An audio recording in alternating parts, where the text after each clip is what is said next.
Hey, it's Cassie from Curry Honda in Chicopee. You're listening to the Bax and Nagle podcast on Rock 102. Come see us at Curry Honda for the best selection of new and pre-owned vehicles. Experience the best at Curry Honda. Thanks for listening. And the Rolling Stones of Bax and Nagle at Rock 102. It's icy out. It's very icy out there, and just be really careful because they haven't salted all the roads yet. I know the trucks are out there working hard, but it's very, very slippery, and it's going to be a high of 38 today. It is 32 right now in downtown Springfield. And actually, there's a lot of school systems already working on 2-hour delays, so might want to check that information when you get a chance. We should have had a 2-hour delay for the lovely parking lot that we have outside. Just because it's so nicely groomed. Yeah, I was doing some like Dorothy Hamill stuff in the parking lot. Did you ever notice how beautiful this place is? It really is. You know, breathtaking. sometimes I complain about it, but honestly, it really is one of the nicest places I've ever worked. Hollywood Trash is brought to you by Western Mass Masons. Call them for all your foundation and chimney needs. Somehow you still care about what's happening in Hollywood. So, from Tinseltown, 3,000 miles away, it's Steve Nagle's Hollywood Trash. American rapper Tekashi 69. 369, damn yo fine. Not that same one. Yeah, whatever happened to that guy? Well, he turned himself into the Metropolitan Detention Center in Brooklyn to begin serving a 90-day jail sentence for violating the terms of his supervised release. He arrived at the jail at a prearranged surrender time and is expected to be segregated from the general population. Tekashi 69, who testified against members of a criminal group for leniency, plans to serve his sentence, put this chapter behind him, and resume his music career. Do you think you should have done that before you violated the thing that you were already, getting off with very easily? You know, I don't know if you're aware of this, but, sometimes when they give you those rules upon your release, they're really not that hard to follow. Don't get into trouble. No foul language, no hate speech. Try not to act like a dink and try to get to your testimony within 30 seconds. Yeah. Shouldn't be a hard thing to follow, but some people just don't get it. He did a live stream with friends before surrendering, including having his ankle monitor removed during the broadcast. Terrific. It's so cute when they grow up like that. You know what? It really is. They grow up so fast. Michael Reagan, the eldest son of President Ronald Reagan and a conservative commentator, has passed away at the age of 80. It's a shame when they go so young like that. Makes you think. The Ronald Reagan Presidential Foundation Institute described him as a dedicated guardian of his father's legacy. He was a well-known figure, yada, yada, yada. Had a successful career. He did. He did. He was out there for a long, long time. I didn't think he was that old. No, he was. No. Yeah. Yeah, he could be 80. When did Ronald Reagan? Ronald Reagan died like 20 years ago, right? At least 20 years ago. Yeah, so he was 80-something, 87. I guess, yeah. Well, Michael Reagan was from his first wife. Yeah. Not Nancy Reagan. Jane Wyman, I believe, was his first wife. Oh. This goes way, way back. Oh, the whore. I'm not going to put labels on people I don't know. Jane Wyman. Trying to get some of that presidential meat. He wasn't presidential at the time. Governor meat. He wasn't even the governor at the time. Actor meat. He was an actor. Yes, he wasn't involved in the acting union. The Adlocuto pose. I don't know how you say that. Adlocuto pose. Commonly seen in sculptures and portraits dating back to ancient Rome. I don't know which one that is. Has been a symbol of power and authority for centuries. This pose, with the subject raising their right hand and gesturing or pointing, was used by emperors and generals to convey leadership and address their soldiers. The pose is still relevant today. I don't understand why these headlines don't match the story that goes along with it. It says, new MTV simulator features 25,000 music videos and is very cool. And then I just read you that paragraph from that story. Yeah, I don't know what to tell you. All right, well. You can skip it if you'd like. Yeah. I would have skipped it altogether. Thank God we got rid of that other prep service that we had that we Steve, didn't need. We don't need it. We're professionals. Yeah. David Harbour. I don't even know who these people are. Jelly Roll. Netflix is bringing back the iconic reality show Star Search, because we definitely needed that. And Jelly Roll's the host?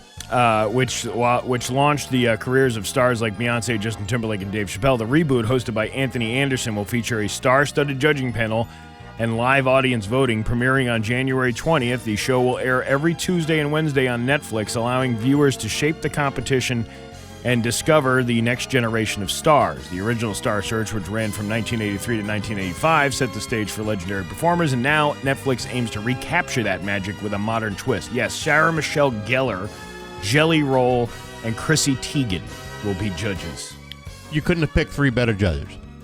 Well, I'm in the Jelly Roll guy because he's popular. But Sarah Michelle Gellar, what has she done lately? I don't know. Probably been applying for judging jobs for years. Oh, I finally landed the big fish. Sidney Kibrick, known for his role as Woim on the Our Gang comedy film. Who? Woim. He's one of the little rascals. Yeah, I know, but I never heard of that name before. He wasn't an alfalfa or Spanky or... Well, he's dead at the age of 97. 97. Kibrick appeared. I never thought he'd make it. Makes you think. How old would he be if he were alive today? He never would have made it. Kibrick appeared in numerous Our Gang Little Rascals films as the hench kid for the neighborhood bully Butch. Despite the demanding schedule of filming, Kibrick finally remembered his time on the set and the friendships he formed with his co-stars. All right, so now that you've mentioned that he was one of the henchmen for Butch, then it makes perfectly decent sense. Who would forget that role? No one could forget that role. I don't think anybody could forget that. Actually, I forgot because I didn't. Because now that stuff's all in the public domain, you forgot about it completely. Sebastian Stan is rumored to be in talks for a mystery role in The Batman Part 2, sparking excitement among DC fans. Speculation is high that he could be playing Two-Face, with social media abuzz with GIFs and fan theories. Director Matt Reeves is reportedly eyeing Stan for a significant role in the sequel. Ooh. It's exciting. Yeah.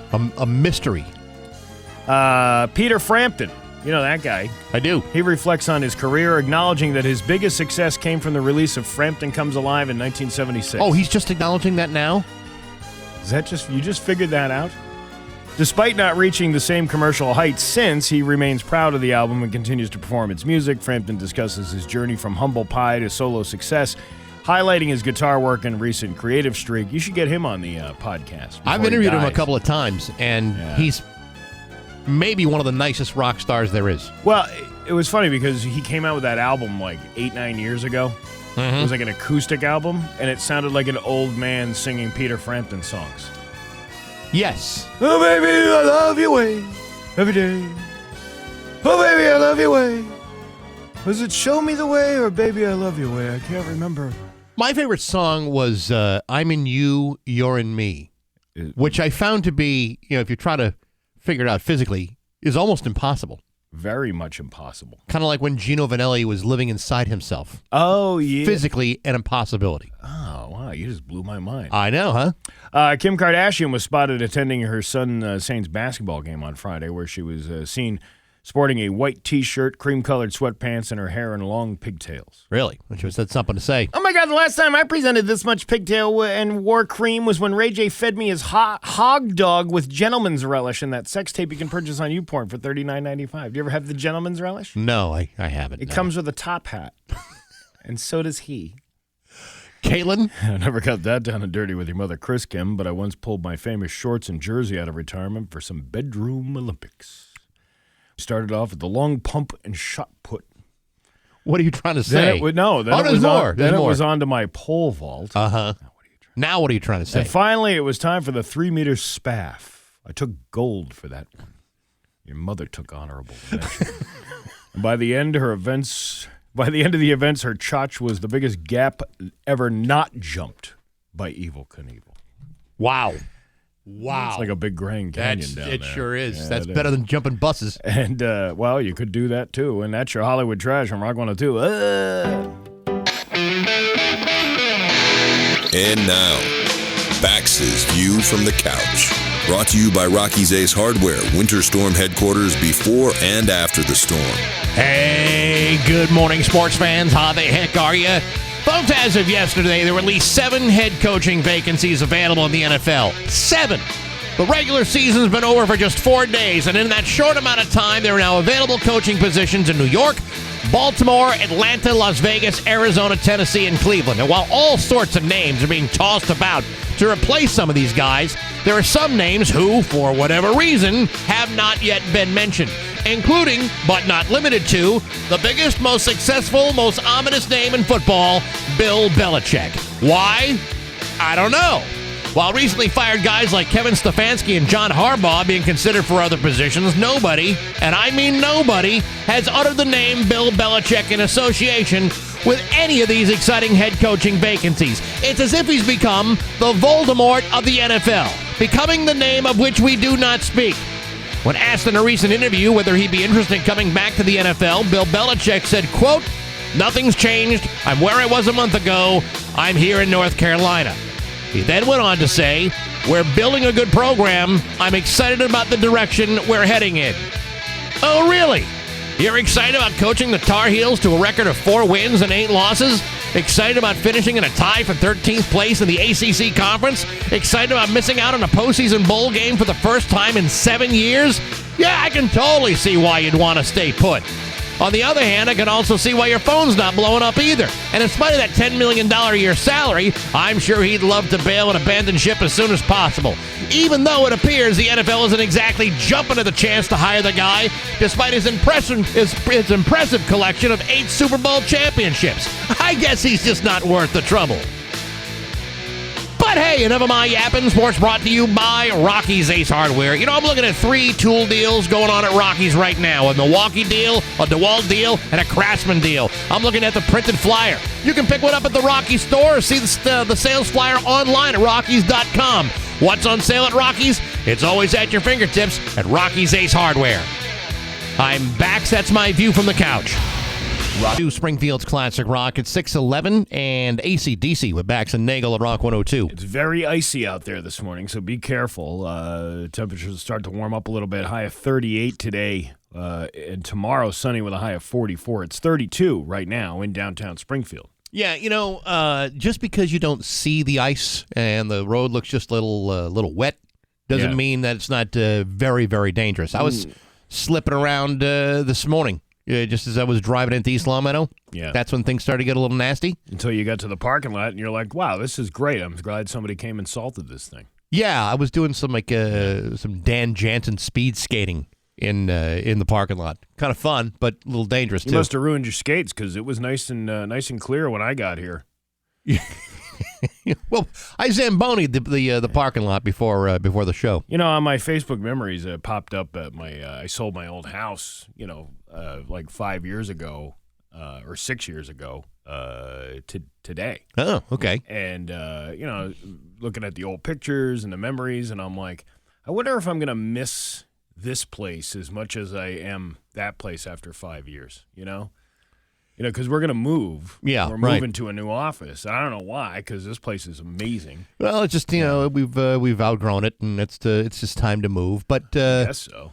But that parking lot is maintained by I believe top men who that's like their job is to make sure that parking lot zoned for business. Mr. Salty.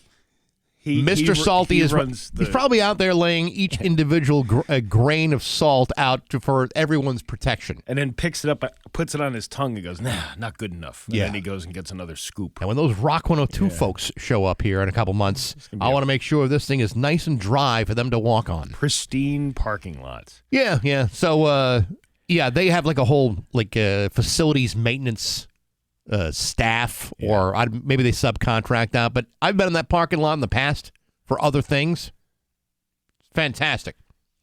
There's lines on the black top. What? There's an elevator that'll go to the office. Oh, what? You're just describing some magical place that doesn't exist. I don't think I'm going to have to use a set of stairs ever again once that happens. We're gonna feel like how Annie felt when she went to what's his name? Daddy Warbucks. Yeah, Daddy Warbucks. That's Sears and Roebuck. That's Sears and Roebucks. Yeah, that's Daddy Warbucks. That's right. Like he brought little orphan Annie like a Craftsman snowblower. Yeah. No longer is it the hard knock life. We have a garden hose and a Sawzall from Craftsman. I think that's how that movie worked. A lot of great uses for those kinds of tools. As I age every single minute, every day, I try to, assess my reaction to things and try to understand why I'm getting angry with something versus just having a reaction to it. I'm trying really hard to do that. I think it's really a difficult thing to sometimes grasp because you want to react in a moment. Sure. But part of me lately has been like, all right, is it worth getting angry over? Is it worth? And I had a bunch of these things that happened to me yesterday that were not anything detrimental to my life. Yeah. Just annoying. But you find yourself getting angry like an old man? Like really angry. And I'm like, these aren't even problems. They're just annoyances is what they come down to. And I'm trying to figure out, why am I so irritated right now? What the hell is it that's making me... what's going on? Well, I mean, it's just you talk about online payments and it's little things. It's nothing that needs to be discussed about. It's just little annoyances. People asking you for things. People, wanting things from you, which is fine. I don't mind helping people out, but It's just I'm getting all of this stuff was coming at once, and I'm like, I understand that these are not life-changing, little episodes, but why am I couldn't figure out why am I getting so angry about things right now. So I'm trying to take deep breaths and just trying to figure out. I finally decided around 6:30 last night, I'm going to go take a shower, a nice long hot shower, right? That's a good choice. So I went to the shower and I'm taking a shower, and the shower is like a magical place where you can kind of figure things out a little bit. Right. And it occurred to me after maybe 15 minutes in this shower, sugar. I haven't had sugar since Saturday. And I've been eating a ton of sugar the previous 2 weeks with cookies and cakes and all this other stuff. And now you're crashing. And then, I had some friends over on Saturday, and I'm like, maybe after this I'm going to, I got to get back on track because I can feel myself gaining a little weight, all the normal things that usually happen around the holiday time. Right. And I'm like, I need to get back on track with exercising and, keep maintaining my body. So I started, on Sunday, eating healthy again, eat vegetables and proteins and things like that. And I realized I'm in this shower. I haven't had sugar since Saturday. That's what's making me so freaking irritated right now.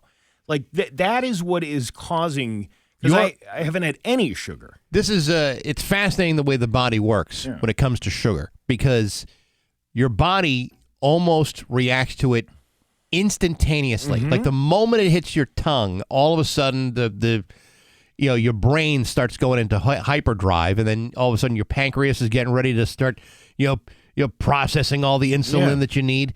And when you're off of it for a while, you crash and your body goes absolutely haywire trying to figure out, hey, where's all that delicious life-affirming sugar that we were chomping down on? And this is only 3 days. It's only 3 days. Yeah. But it's weird because on the other end of it, if you don't eat sugar for a period of time, so let's say for the next 30 days, there's no sugar for you. And then all of a sudden on day 31, you have sugar. I know for me and for a lot of people, the following day, you feel like straight up garbage. And a lot of people just don't equate it all. It's the sugar that made you feel like all of a sudden, you got inflamed joints, or your back hurts, or you're in a lousy mood, or you're emotional, or whatever. When you talk about alcohol use, it's the exact same thing, because that's sugars. Those are sugars. That's what you're getting a hangover from. You're getting a hangover from too much sugar in your body. That is the ultimate. Obviously it's a poisonous substance, and some people tend to overdo it. And when you overdo it, you wake up feeling like shiznit the next day. That is because it's like empty calories that you're consuming when you're consuming alcohol. Sugar, eating, Oreos and ice cream and all the other cookies and all this other crap that I had the last couple of weeks. that really. I woke up a couple of mornings with some headaches from having too many cookies the night before and all that stuff. The other part of it is, so you may not have sugar, but let's say you decide, okay, I'm going to use artificial sweeteners instead. In your case, Sweet and Low, because you love the Sweet and Lows. Mm-hmm.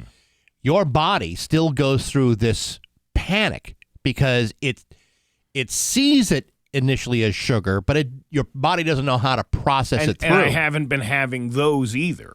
So when you're taking away all of that, I didn't even think twice about it until I got in the shower last night and had to sit there and think, what the hell is causing me to be so irritable right now? And there was no reason to be irritable over these things. No, but I totally see where you're coming from. Sugar is, hate to say this, because as delicious as it can be, is a poison. Yeah. It really is. When you think about, what it does to the body, if you really research it, you realize, hey, you know what? There's nothing good that comes from from the amount of sugar that is normally in the American diet. An amount of sugar meaning we're not talking about eating a couple of oranges. We're talking about eating cookies and cakes and chocolate bars and all the other and around the holidays, what is there's just so much of it everywhere. Yeah. So I figured it out at least. So then I had a protein bar, which calmed my nerves a little bit. Yeah, but what's in the protein bar? Probably a lot of sugar. It's only 1 gram of sugar in the protein bar, so I don't know.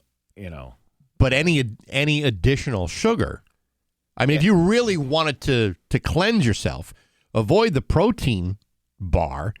And make an extra package of chicken or something. It was the only way that I was going to calm that whatever was happening inside. I wasn't craving food. I wasn't hungry. I didn't want any food. I was just irritable, and I couldn't figure. And then I figured it out what the hell it was. This stupid anatomy. It's 6:21 with Bax and Nagle on Rock 102. How much is Classic Rock at 6:27 and Pearl Jam with Bax and Nagle on Rock 102. Liam has the full forecast for you. Let's see here.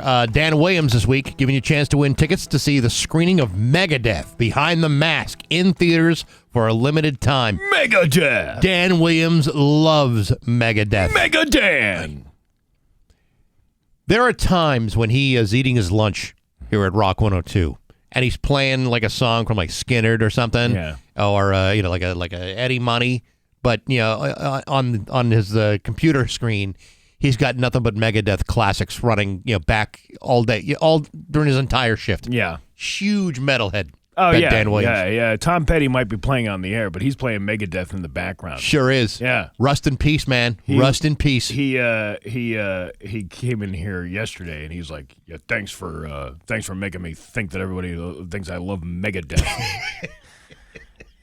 Now, you got nothing to be ashamed of, Dan. Just embrace it. If it was a Jimmy Buffett cover band giveaway, he'd be all over that. Listen, I did a video yesterday where I did some classic rock hot takes, and I said that Jimmy Buffett's music is the kind of music that people listen to when they really don't like music. And that I'll stick by that hill. Would you say that to Dan Williams? Right to his face. Really? Well, I mean, yeah. Give me 15, 16 feet. Through a piece of glass. Through a wall, maybe. I might yell it out or hold a sign. Hey, Dad! Your music sucks! You ready to laugh? I'm ready to laugh. All right. It's Bax and Nagle's Joke of the Day. I'm funny how? I mean funny like I'm a clown, I amuse you? On Rock 102. I make you laugh? Springfield's Classic Rock. I heard he gives good parrot head, though. That's what all the boys down at the parking lot of the Xfinity Center said. You know what? That's the joke for the day. There you go. Bax and Nagle in the morning on Rock 102. With Bax and Nagle on Rock 102. It's time for news. Here's local radio icon Steve Nagle. Well, thanks, Bax. A car fire in Springfield happened early Tuesday morning. The Springfield Fire Department states that around 6:15 a.m. yesterday, officers were sent to 839 Worthington Street for a car fire. The fire was put out. No injuries were reported, and the arson bomb squad investigates. But, man, that car is toasted. Toasted. That'll buff out. You think? Yeah, maybe Rick's Auto Body over there takes care of that kind of thing? Those dudes perform miracles. They do.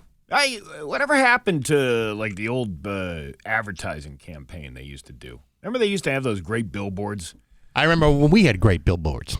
Yeah, okay. Well, I'm talking about people with actual money. Did whatever happened with the Rick's? I used to love those Rick's billboards. It was a great advertising campaign. I think the same thing that faced us is probably the same thing that faced them. At some point, they just realized, hey, you know what? Maybe we should be spending our money on other things. Like what? I don't know. I mean, we didn't spend any money. We didn't use that money for anything good. But maybe they did. Maybe they expanded their facility. Maybe they used. But they did that years ago, and the place is beautiful. I don't know, Steve. I'm not in their head. All right. Holyoke City Councilor Israel Rivera was sworn in as a councilor and elected vice president of the city council on Monday, despite facing OUI charges from an incident last month. On December 20th, Mass State Police observed Rivera driving 40 miles an hour in a 25-mile-an-hour zone running a red light. After he was pulled over, he was determined to be impaired and charged with operating under the influence of alcohol. But both unions representing Holyoke police officers have sent a letter addressing their concerns about Rivera's ethics and comments made during his arrest. The unions, in their correspondence to several city officials, highlight alarming statements allegedly made by Rivera at the time of his arrest, such as, "I'm a city councilor. You really can't work with me?" and a threat to cut the police budget while making profane remarks that included racial slurs. Oh, boy. The unions specifically noted their worries regarding Rivera's participation in discussions about police staffing levels, oversight, and funding. They have requested an advisory ethics opinion asking whether Rivera's continued involvement with police-related matters presents a conflict of interest and whether he should step back from such duties to maintain public credibility. In response to the situation, Mayor Josh Garcia stated in part, "I reaffirm that such issues do not influence the daily operations or effectiveness of the Holyoke Police." When 22 News reached out to Councilor Rivera for a response, he said, "No comment." Well, you had plenty to say during that drunk driving arrest. Can I make a sweeping, unfair generalization, which I think is somewhat maybe true 75% of the time? Why this isn't something new? Go if ahead. you threw every local politician out of office for a DUI or for doing something stupid in their personal life, you would have no local politicians left. But this is not. Listen, we've had plenty of politicians that have OUIs. Yes, and it happens.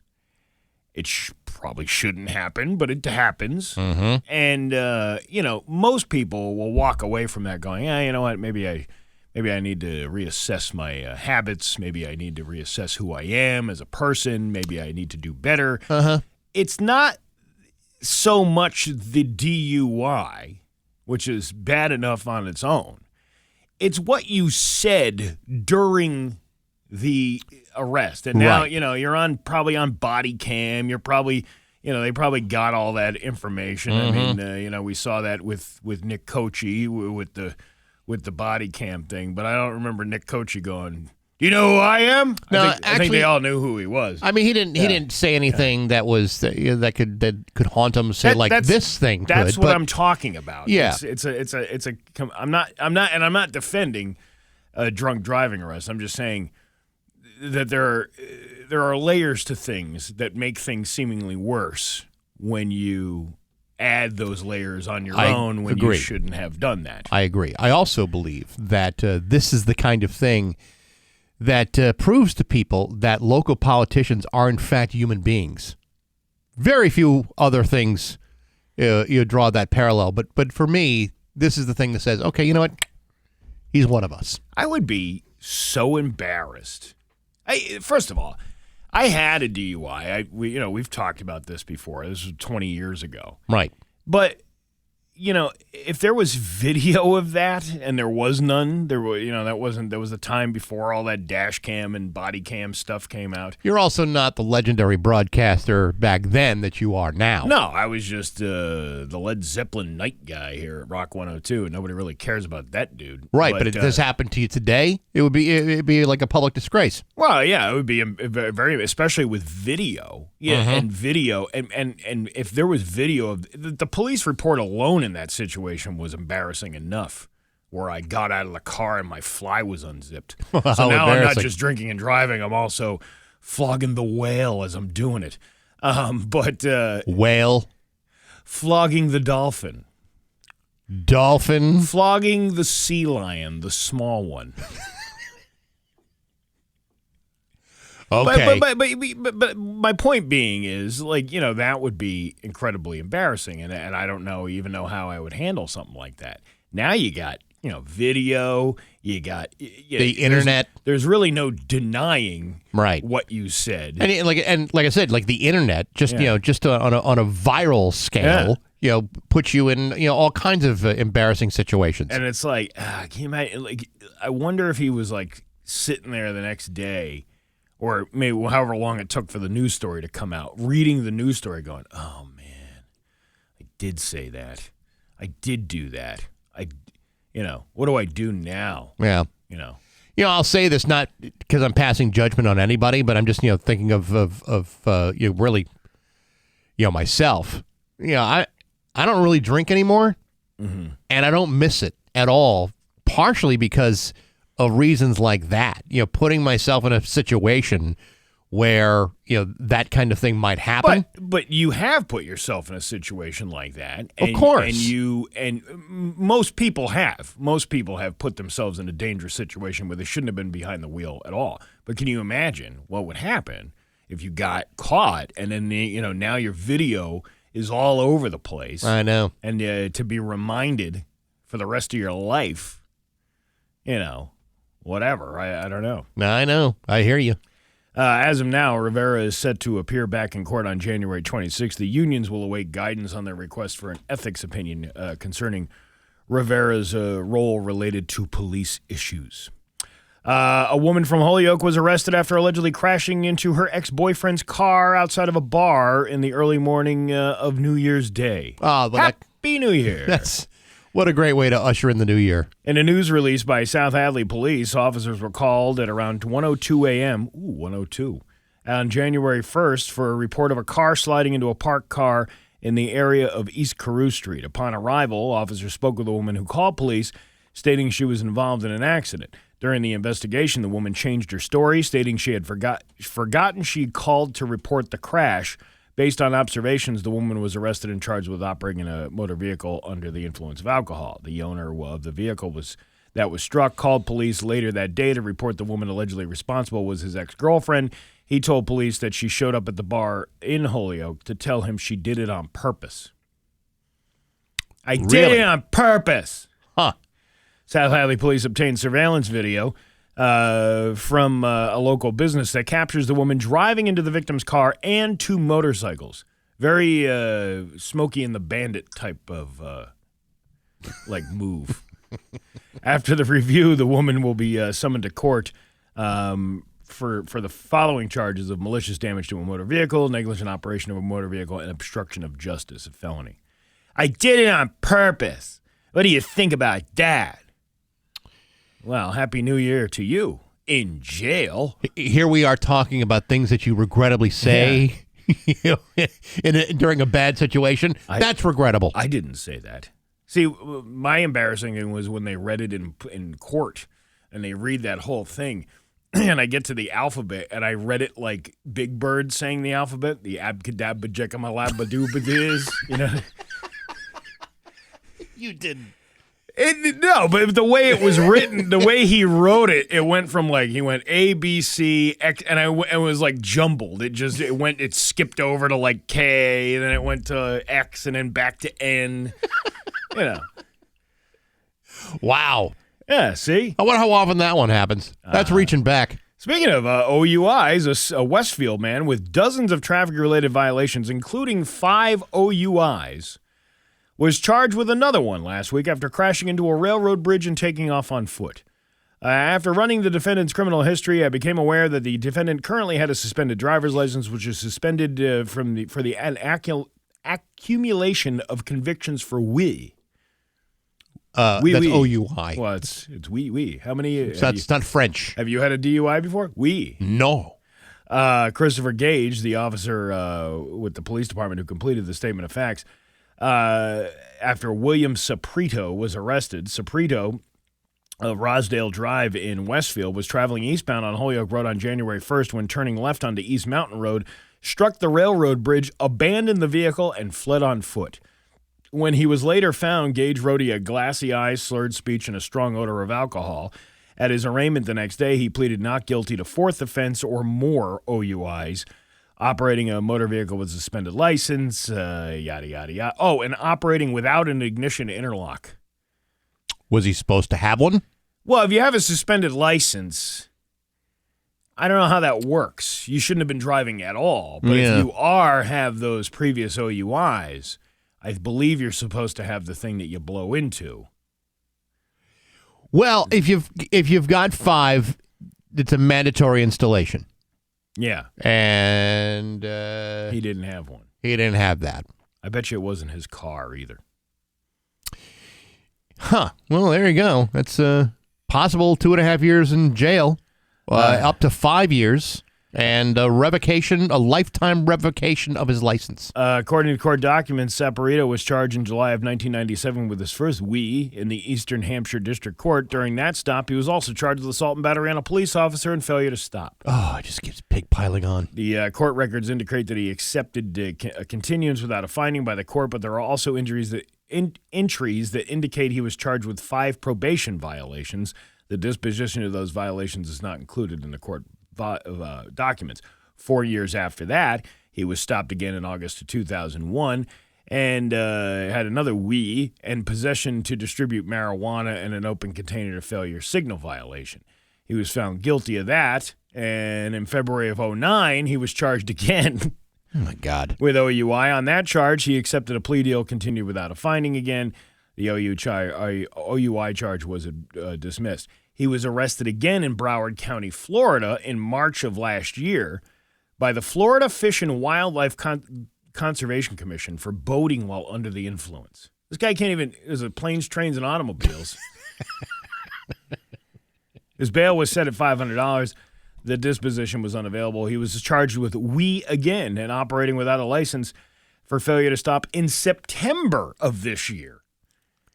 He also pleaded not guilty when arraigned and was ordered held in lieu of a $50,000 surety or a $5,000 cash bond. You know how much booze that can buy? $50,000. Quite a lot, actually. Yeah. I'm going to go on a limb here, and again, not to judge anybody because everyone's operating differently. But there's a chance he might have a drinking problem. No, come on. What makes you think that? The 5 DUIs. Yeah, but think about it that bad. Maybe it's only the 5 times he ever drank in his entire life. What do you think the possibilities of that are? Pretty damn good. Really? Yeah. Only 5 times? I think it's more likely he's probably been drunk driving 50,000 times. You're harassing me at this point. This is police brutality. Oh, mental brutality. Man. I'm being profiled. Yeah. Yeah, so as soon as you run my plate and see my name, all of a sudden you got to pull me over. Yeah, because your license is suspended and you don't have a registration. Nevertheless. Yeah, this guy's clearly been framed. These damn cops and their little schemes to get people, they really had it out for this guy. Yeah, 5 OUIs. You guys must have dipped the breathalyzer in schnapps before you gave it to me. Yeah, these cops, who do they think they are? I don't know, wards of the law? Yeah, putting innocent people in jail. What, you never had a natty? For the 5th time. You never had an after-sex natty daddy with your stepsister? Oh, my God, listen. Let's not add additional charges here. Well, you never know. Your Pioneer Valley forecast today is going to be, it's going to be cloudy with some rain. It's very icy out there this morning, high of 38. Tomorrow, sunny with a high of 44. It's 32 right now in downtown Springfield. I'm Steve Nagle, and that's the news on Rock 102. Oh, yeah. The Rock 102 app. Rock 102, Springfield's classic rock. It's 6:54 in bad company with Bax and Nagle on Rock 102. It's going to be rainy today with a high of 38. It's very icy out there, and I know they're working hard to salt the roads, but there are some school delays and school closings, and the roads are not that great, so just be careful. Tomorrow, sunny with a high of 44. It's 32 right now in downtown Springfield. Rock 102 and the Springfield Thunderbirds want to hook you up with slap shots and shish kebabs. You could score a $100 gift certificate to Nadim's Downtown Mediterranean Grill. That's a great place to go. Plus, you get a pair of tickets to see the Thunderbirds take on Toronto at the Mass Mutual Center on January 23rd. If you want to win, go to rock102.com. We'll choose one lucky winner at random on January 19th. It's your chance to win slap shots and shish kebabs from Springfield's Classic Rock and the Springfield Thunderbirds on Rock 102. Here's something we didn't get to talk about in Hollywood Trash. Mickey Rourke. Did you see this about him? Yeah, I did. Sad. Mickey Rourke says he's not asking fans for financial help, even though a GoFundMe was set up to help support him. The fundraiser states it was created with the actor's permission so he can avoid eviction. Despite what Rourke said in a recent social media video, his manager, Kimberly Hines, confirms the GoFundMe is 100% legitimate. The Golden Globe-winning actor is alleging he knows nothing about it, saying he would never ask for money and calls the whole thing embarrassing. Don't give any money, and if you gave money, get it back, he said in a video shared on social media Monday. Rourke says he's upset after the GoFundMe campaign, which was started on Sunday, quickly surpassed its initial goal of $100,000. In his video, Rourke admits he did recently borrow money from a friend, saying COVID and the writer's strike killed his money, coupled with a housing dispute. The actor, who's been evicted, according to his manager, admits that he stopped paying rent due to poor living conditions. Reports indicate that last month he was served a notice to pay about $60,000 in back rent. You're worried about the back rent, and you're going to get the front rent. You're going to get none of it. Despite that, the 73-year-old says he would still never reach out to his fans. I'm very grateful for what I have. I got a roof over my head. I got food to eat. I got bananas. Everything is okay. Get your money back, please. I don't need anybody's money. I wouldn't do it this way. I've got too much pride. This ain't my style, he said. Rourke claims he doesn't know who started the GoFundMe. His manager told The Hollywood Reporter Mickey agreed to receiving financial help, but maybe he didn't fully understand the implications of that. Yeah. She says it was all done with good intentions and good heart, and says if Rourke decides he doesn't want the money, it will be, in fact, returned to whoever donated it. In addition to the money, his manager says at least 4 movie roles have been offered to the actor since the GoFundMe was posted. So that's good. Go. That's good. We talk about this. It doesn't matter where you are or what, you could get into a situation very quickly. Just because you were a Hollywood actor for many, many years doesn't mean that you have millions of dollars. No. Most of them don't. I think that's the perception. Yeah. I mean, it's not like the olden days where everything was all, glamour and mansions. Now, if you don't work, there's nothing coming in. And that's, a lot of people face that. And Mickey Rourke, it's kind of like a tragic tale of this guy. I mean, at one point, he was a hot A-list actor, great-looking guy, really good actor. And then, many things happened in his life, many choices that he made kind of dismantled and derailed his career. And it's a shame because, man, the guy had everything going there for a while. But you brought up a good point yesterday where you were talking about like how people ask you how much money you make and whatnot. Yeah. And Mary Lynn Raskub, she's a comedian, but she's we had her in the studio years ago. Right? And I opened for her over in Chicopee at the Loft Club when it was still going on over there. Right. Wicked nice lady. But she has this whole thing, this bit, and it's true about how she's like, wow, everybody thinks you make millions of dollars in Hollywood. And she goes, Kiefer Sutherland did. He was the A-list actor that got all the money for the show. And when you break it down, you're talking like maybe $100,000 that you're looking at per season of work. And that's a lot of work to put in for $100,000. I mean, you think about it, and you're the second. She was like the second build on that show, wasn't she? 24 or second or third. She was in almost every episode. But also think about this. I mean, okay, so she gets $100,000 per episode. Yeah. But a certain percentage of that goes to her manager, her agent, and everybody else. So at the end of it, she's getting far less than that. She's got the whole bit talking about how she basically spent the money on a car before she even got any of the money, thinking, hey, this is going to be a big payday. But what you just said, by the time the $100,000 comes in a check, because they give it to you all at once, it gets down to about $60,000 because you just had people taken out of the portions. We don't have a lot of time here, but every time I do one of these podcast interviews and it's on Zoom and I get to see where some like rock star legends get to live, and I'm not just talking like some of the obscure up and comers or anything like that, but guys who have had substantial careers who have sold millions of records. When you see the homes that they live in, they're not mansions. Sometimes these are like dumpy little apartments or real modest rooms that they're doing Zoom calls from. It's like it's not what you think. No, and I wish we had more time, but I will tell you, there's not a lot of money in this business. Unless you're on another morning show and your Chat GPT photos show that you're full of riches. You're just full of riches. You're full of something. You're full of something. It's 7 o'clock on Rock 102. When snow and storms roll. And now, Bax's View from the Couch. Brought to you by Rocky's Ace Hardware, Winter Storm headquarters before and after the storm. Hey, good morning, sports fans. How the heck are you? Hey, remember when I reported there were 6 head coaching vacancies yesterday that were currently available in the NFL? Well, apparently I spoke too soon, because today you can add one more to the list. Yesterday, the Baltimore Ravens fired head coach John Harbaugh after 18 seasons with the organization. Up until yesterday, he had been the second longest tenured head coach in the league, only trailing the guy who beat him on Sunday and limited the Ravens from the playoffs, Mike Tomlin and the Pittsburgh Steelers, who's been desperately holding on to that position for the last 19 years.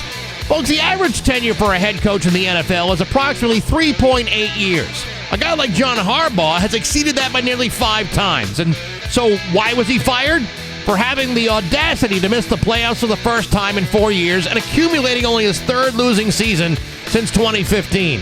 Forget that Super Bowl championship in 2012. Forget being the 2019 NFL Head Coach of the Year. Forget about the fact that he coached the Ravens to 193 wins. It was the 124 losses that finally did him in, especially that last one where the Ravens lost to Pittsburgh 26-24 after they missed a 44-yard field goal with just 2 seconds left in the clock. Had they won, the Ravens would have been in the playoffs. But because he was clearly to blame for Tyler Loop kicking the ball a little too far to the right, he was canned, and deservedly so.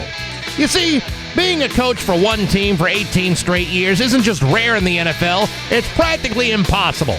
That's why so few people do it. Of course, John Harbaugh already being talked about as a potential candidate for the head coaching job of the Giants. Apparently, the Giants didn't see the end of the Steelers game on Sunday, otherwise they might have given him a hard pass. All I can say is, if you have any aspirations at all to become a head coach in the NFL, make sure you have a moving company on speed dial, because you're going to need them.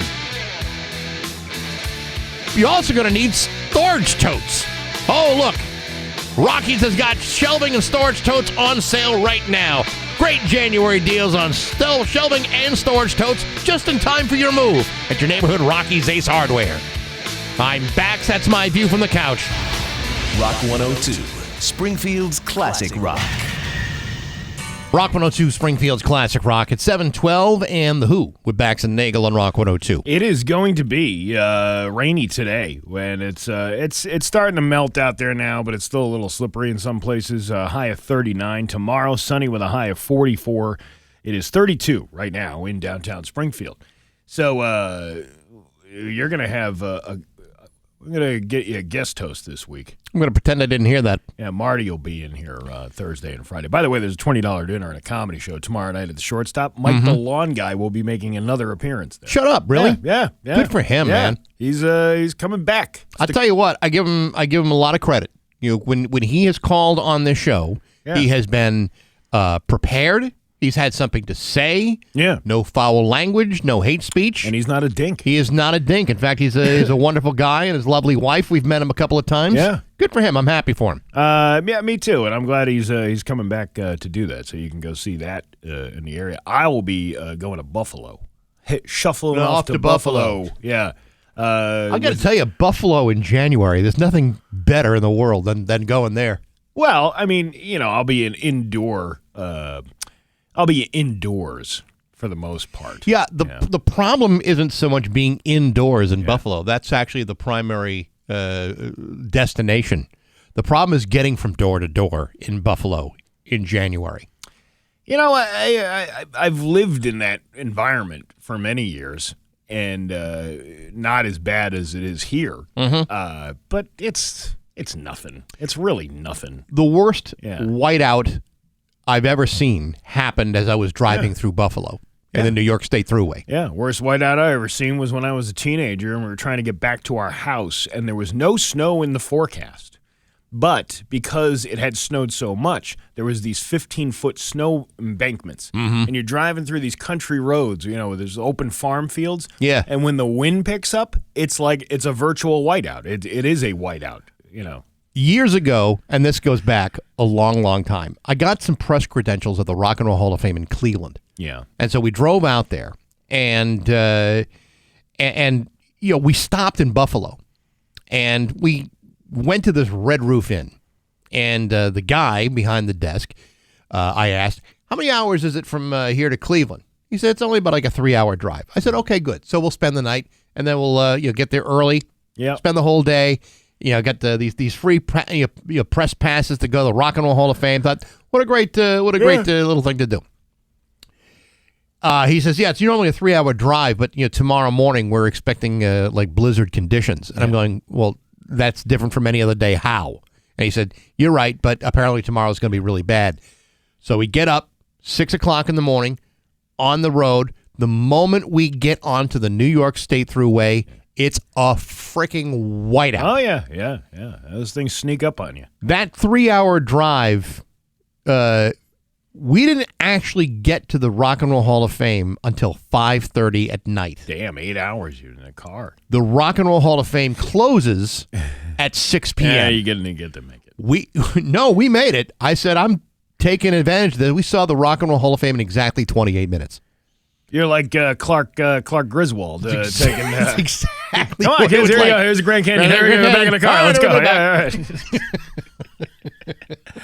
But literally, we're like, helping. We were like pushing cars, back on the road. It was absolutely bananas. We couldn't see anything. And once I'm there, I'll be fine. You know what I mean? Once you get there, if you're stuck in Buffalo for a weekend, you're stuck in Buffalo for a weekend. What are you going to do? Now, are you at liberty to say why you're going to Buffalo? Yeah, I can say I'm going to be opening for Brian Plum.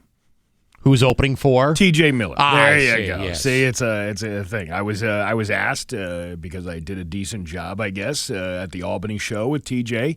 That was one of those things that, by a weird set of circumstances, I was able to do that, and through recommendations of Marty and Brian and all those folks, I got to do that, and he was very complimentary. TJ, and then he's like, well, what are you doing in January? And I'm like, I don't know. And he's like, how about Buffalo and Syracuse? And I'm like, let's do it. So I think the answer to that question is anything you want me to do. Well, yeah, pretty much. Yeah. I mean, you get to that point, and I think it's pretty cool. That's awesome. I'm very excited about it. I'm looking forward to it. And you know what? You're only getting like 10 minutes worth of stage time each show, but it's so what? It's like but you're going to put your best 10 minutes forward. That's how it goes, and that's how you get clips together, and that's how you start rolling them out online. I've been rolling out a few of them here and there. But I'm pretty excited about it. I'm more excited about seeing Niagara Falls in the middle of January. You think it's slippery in the Rock 102 parking lot. Try hanging out by Niagara Falls. I'm not checking in January. I'm not checking into the Best Western first. I'm going to Niagara Falls first. Sure. Yeah. You ought to sightsee. Right, before you go and stay in these luxurious accommodations that a Best Western Rewards member can get. Free breakfast in the morning, by the way. Wow. Make your own waffles. You can make your own waffles. They're leaving the waffle maker in your own hands? Yeah, you know what? The last time I stayed at a Best Western, that was probably not the best thing to trust people to do. The last time I was at a Best Western, it was actually the worst Western. Yeah. And that was mostly, and it didn't even get to the point where there was a dead hooker in the bathtub. But you have to understand, I am not a headliner. I understand. I have certain allotments for some money to travel for, and that money doesn't stretch further than the booking of a Best Western. So, in other words, Plum's going to get a bed, you're going to get a pull-out cot or the love seat. I'll get a pea-stained pull-out couch from the last prom party they had there at the Best Western in downtown Buffalo. That's, you know what? You're getting your 10 minutes worth out of that. That's what I'm saying. Yeah. But this, it doesn't matter. Like I'm one of those people that doesn't. If I walk into a place like a hotel, like I check everything, and I actually have one of these things that I bought, these black lights that you can check. It's a flashlight, but it also has a UV light on it. So when you turn off the lights in the hotel room, you can scan to see if there's any, pulled up DNA. Yeah, things like that. So, it is what it is. If it's not a good accommodation, I'll find another place to go and stay. But I'm not one of these people that needs to have luxurious accommodations at an overpriced hotel room. You talk about the difference between a Best Western and a Marriott, it's about $200 per night. Well, the good news is, and because it's January and no one's really traveling, on January 10th necessarily, there's hotels and motels all over I-90 heading west. So if one place isn't available, there's like 35 other places to go. Yeah, I'm not really concerned about the accommodation status. I'm trying to save as much money as I possibly can without, Yeah. Because you want to make it somewhat beneficial for yourself. Because you don't get that much pay when you're the opening guy for the thing. It's not like some lucrative business. It's a step up to try to get more material out and get yourself seen a little bit more. No, it's a great opportunity. I'm happy for you. It's awesome. I'm really excited about it, and I cannot wait to go try the actual buffalo wings at the Anchor Bar. You got to do it? Hell yeah, I'm going to do it. I mean, if you're in Buffalo, you might as well have some buffalo wings. I'd be interested to hear whether they're any better than anybody else's buffalo wings. Well, are they going to be any better than you say get it like EB's or like Wings Over Springfield or whatever? So back in the 90s, I cooked at a place in Syracuse, and that was like the big wing, it was a big wing boom they had. Right. Finally the news got from Buffalo out of the 70s that, hey, there's this new confounded recipe that we created. We coated these chicken wings in this sauce. So then, but it depends on the quality of the chicken. It depends on, sauce can be made by pretty much anybody. Pretty much. As long as you have the right recipe for it. But it's basically butter and Red Hot when it comes down to is the original buffalo sauce. But it also, how long it's cooked, if it's crispy, if it's, there's all kinds of different things that go into what makes a good chicken wing. I also don't need you to overdo the the carrot sticks and the celery. Right. I don't need all that. From what I want to try these because I've never tried the original. That's basically why I want to try it. Yeah. Just to see, like you said, is the hype really the hype, or is it just another version of what we all experience all the time everywhere else? That's what I'm looking forward to. However, the reviews that I was reading online, they're like, you don't want to go to the Anchor Bar to get buffalo wings. You want to go, and then they named like these two other places that were thinking. I'm like, I bet you that is the case. There's always that, we're the famous restaurant. This is the place where this originated. But it doesn't mean it's good. It doesn't mean it's perfected or excellent. Well, as oftentimes, if there's a restaurant that's doing something that's unique and new and that nobody does, there's someone that tries it and says in their head, "I can do better." Yeah, and that's what happens. So there are places like all over the country where you get like a much better wing than at the original spot. Yeah, well, it kind of reminds me of that Pam and Tommy show they had on Hulu. Yeah, with the guy, Seth Rogen played the guy who was selling the sex tape, and and he failed at it miserably. But yet other people started to make money off celebrity sex tapes, and he's like, well, how come it doesn't work for me? And the guy's like, you never want to be the first guy to do it. You want to be the guy that improves upon it. Yeah, you want to be the guy that do this. So I'm actually looking forward to seeing how good Buffalo has with their buffalo wings. It's 7:23 with Bax and Nagle on Rock 102.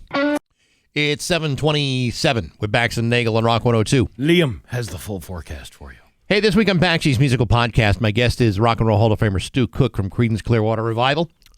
Really interesting interview from a guy who has spent a better part of the last 60 years not only being a part of releasing 28 different singles, but also not exactly loving John Fogerty. They don't really see eye to eye. They don't hang like they used to. Nevertheless, really interesting interview.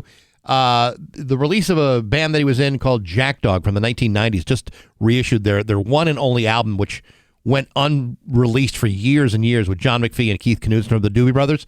Really, actually, it's a pretty cool record and really interesting interview. You can hear it on Apple Podcast, Spotify, YouTube, and on the Rock 102 app, all brought to you by Metro Chrysler Dodge Jeep and Ram at Chicopee and Rock 102 Springfield's Classic Rock. There you go. What else is going on? Somebody said they've been to the Anchor Bar and it sucks. And again, that's I'm trying to see if I can compare that to something else that I've seen. It was a perfect example of that.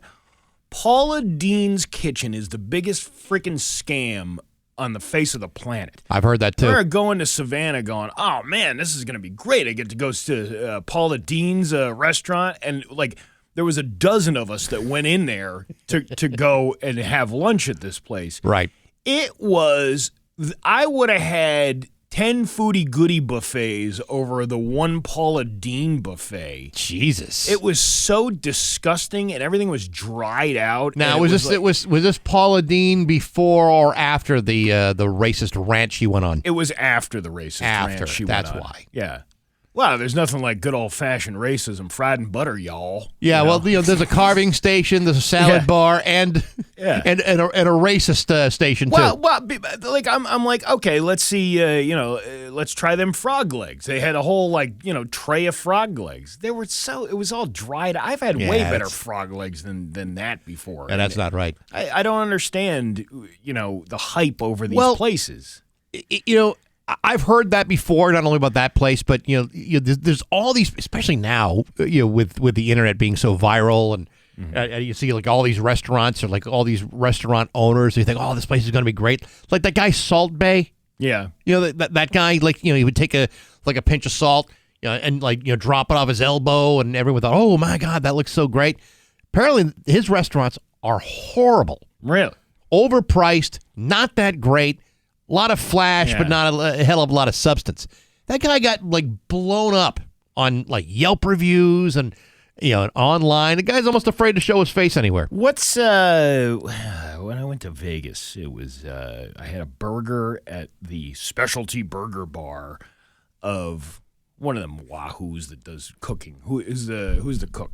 Which one? Blonde-haired guy, angry all the time. What's the Gordon Ramsay. Gordon Ramsay. It was Gordon Ramsay's burger place. $28 for basically something you could have picked up at the discount rack at your local grocery store. But how was it? It wasn't that good. This is what I'm talking about. All it is the name behind these places. I think a lot of times that's absolute.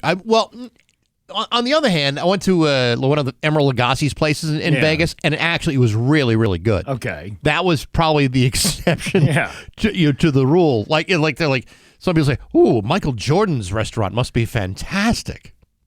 It's okay. It's good, but is it worth $100 for the cut of meat? Of course it's not. Right. You're literally paying for the name, and yet I watched Michael Jordan for his entire career. Never saw him make a mistake on the court. Because you never, why? The TV cameras never went in the locker room. There was a whole grill set up back there. He was never got saw it. New York strips and tomahawk steaks. He was cooking for Scottie Pippen. You ever see Scottie Pippen put down a 48-ounce tomahawk? Sadly, I have not. Well, but I would love to have seen it. That was backroom. That was part of the Bulls story. We couldn't have won this without Michael Jordan's signature steak sauce.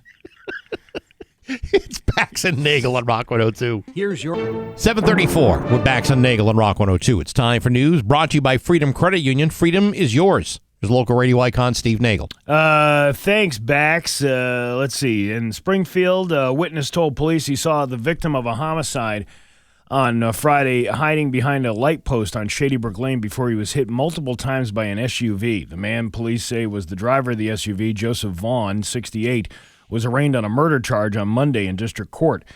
City police were called to the 100 block of Shady Brook Lane around 1:30 p.m. on Friday, where they found the victim under the car. The victim, age 77, was taken to Bay State Medical Center where he was pronounced dead, and the police report filed in Springfield District Court said. Vaughn and the victim were neighbors, the report indicated.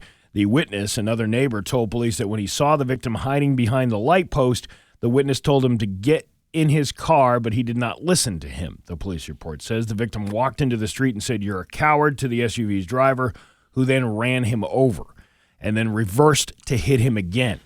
The witness said after the victim was hit by the car, Vaughn helped his wife out of the car and they went back inside their home. Nothing just happened. We're just going to go back in like the rest of the day goes on. Police then arrested Vaughn. Police spoke to the victim's wife, who told police that Vaughn hit her with a car before he hit her husband. The police report said she was treated for a head injury but not taken to the hospital. Court paperwork says that she is the victim in a case for which he faces charges of assault and battery with a dangerous weapon. On Monday, Vaughn's attorney requested a forensic exam and cited concerns about his competency to stand trial, and he'll be evaluated at Bridgewater. His next court date is January 26, when the judge will hear the results of the mental health evaluation. What a horrible story. That's awful. Hey, what else? Holyoke City Councilor Israel Rivera was sworn in as a councilor and elected vice president of the city council on Monday. Congratulations! Right, despite facing OUI charges from an incident last month. On December 20th, Mass State Police observed Rivera driving 40 in a 25 and running a red light after he was pulled over. He was determined to be impaired and charged with operating under the influence of alcohol. Both unions representing Holyoke police officers have sent a letter addressing their concerns about Rivera's ethics and comments made during his arrest. Their unions, in their correspondence to several city officials, highlight alarming statements allegedly made by Rivera at the time of his arrest, such as, "I'm a city councilor. You really can't work with me? I'm going to threat to cut off your budget." And then made profane remarks that included racial slurs. The union specifically noted their worries regarding Rivera's participation in discussions about police staffing levels, oversight, and funding. They have requested an advisory ethics opinion asking whether Rivera's continued involvement with police-related matters presents a conflict of interest and whether he should step back or not. I got to tell you, DUI aside, the mouthiness at the point of arrest. I mean, okay, that sounds bad from the outside looking in, but I would remind everybody that this is the same city that elected Wilmer Puela Mota at one point. So Wilmer! So listen, you've elected worse, much worse. Yeah, but it's learning the lesson versus. Well, I mean, I realize it's not a fair comparison to compare, one to the other, but I mean, come on, Holyoke, you've made bad choices before. Hang on a second. Let me see if I can find this story, because this is where's the actual script to this? Oh, here you go. Nearly $1,500 worth of professional grade markers were stolen from a Sturbridge store, and now police are looking for who did it. Markers like magic markers, or like markers like road markers? Like Sharpies. Really? Yeah, Sturbridge police said the suspect, who was seen wearing all black, was he wearing all black, or did he color himself with Sharpies before he went and did this? Maybe he has a white outfit on. He'll have a hell of a time washing that off. He walked into a Michael's, put the markers in the bag, and walked out. All right, give me all the markers and nobody gets marked up. Back off! Or I'll draw a mustache on you with this Sharpie. The suspect was last seen in a bright blue hatchback, the very bright blue from the Sharpie that he stole from the Michaels. It was once a white hatchback. Yeah. But he got to it with the markers. Got them with Sharpie on it. Anyone with information is asked to call the Sturbridge, is asked to contact Sturbridge police officer Dominic Barrasso. Dominic. Hey, I think I know who took them markers. Oh, yeah? Who took them? It's the guy in the blue hatchback. Yeah, it's Mr. Markup. How many markers? 1,500 markers? $1,500 worth of markers. So how many markers is that? What's professional grade mean? See, I don't even know if these are Sharpies. Let me just see. Professional grade marker. I guess for let's see. It could be Even a professional grade. Oh, okay. A Sharpie permanent marker fine tip Sharpie Pro is $19.67 for one. Really? So I guess if you took a couple of cases, how the hell do you do this? I have no idea. Sharpie Extreme. Sharpie Extreme! It's the kind of Sharpie that'll blow your face off. You think you can get this off with regular gasoline? Think again. It's Sharpie Extreme. You'll have to burn it off with a flamethrower. Sharpie Extreme. It's like that monster truck thing at the Mass Mutual Center this month. Monster trucks at the Mass Mutual Center, including extreme Sharpies. Draw a penis on your friend's face. It's extreme. You'll be able to mark up Costco receipts in no time at all. Extreme way. Your frat brother won't be able to get that penis off his face for an entire week worth of classes. It's Sharpie Extreme.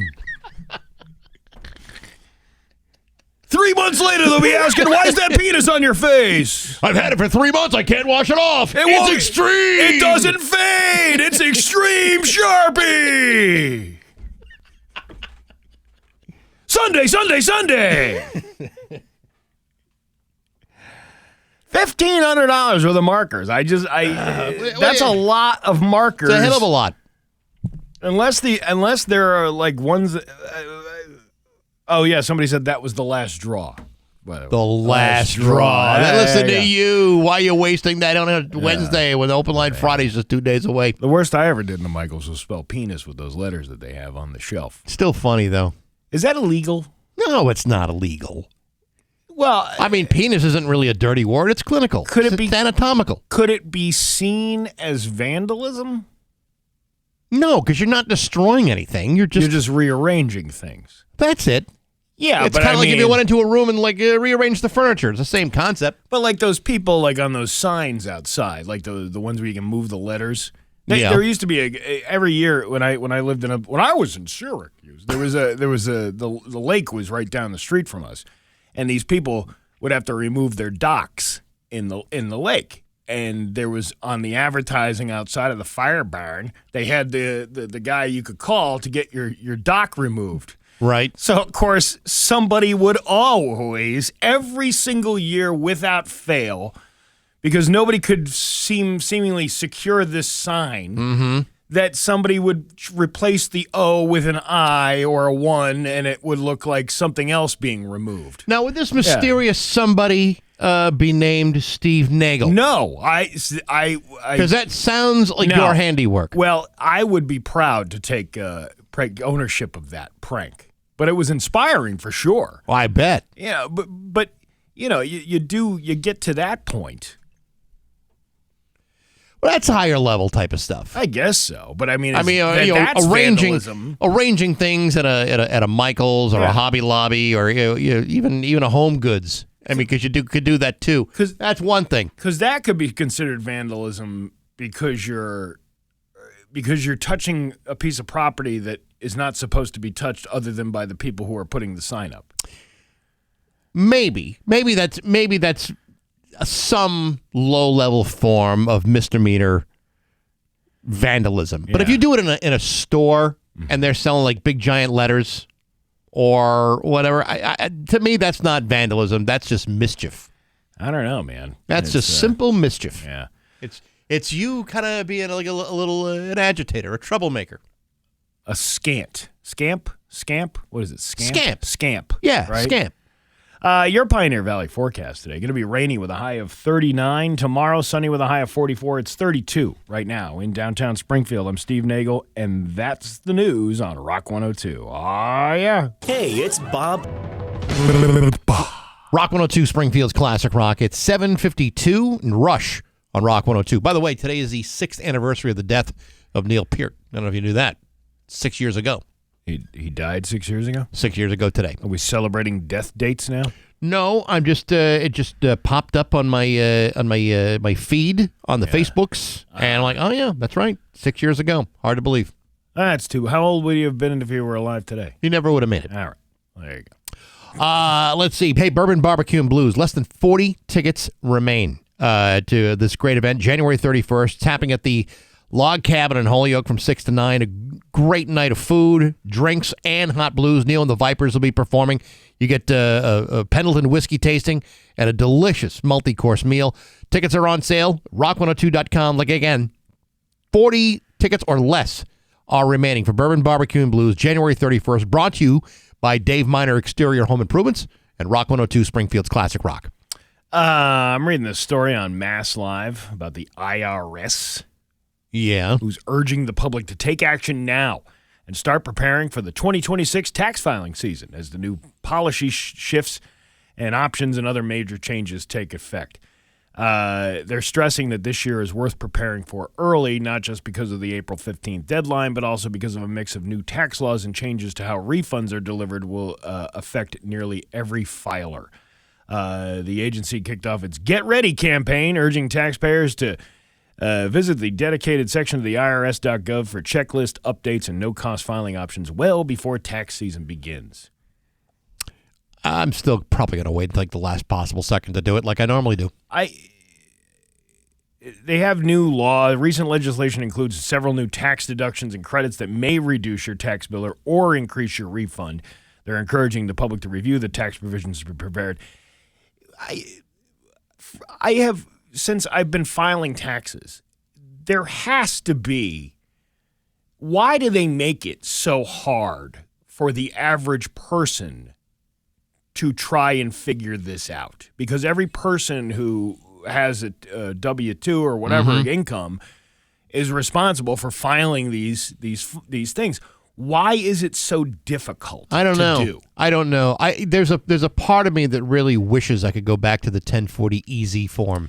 Yeah. Those are much simpler times. They were simpler times, but you might have been missing out on things that you didn't even know you were missing out on. This is what I'm talking about. Like, it's almost like the government does this on purpose to screw over the average person going, well, if they don't know they're entitled to it, because they have to read or they have to go through a bunch of different things, or you have to hire a tax accountant, and not everybody can afford one of those. The problem with it is all the changes every year are posted. They're available. The problem is most people, even smart people, even very intelligent people, have a hard time understanding what these changes are saying because they are worded in such an ambiguous and difficult, heavy way that the average person can't possibly understand what the hell they're getting at. From deductions to credits, these changes can affect how much you owe or the size of the refund. If you've bought, sold, or received cryptos, NFTs, like there's all this kinds of stuff that if you've purchased and done.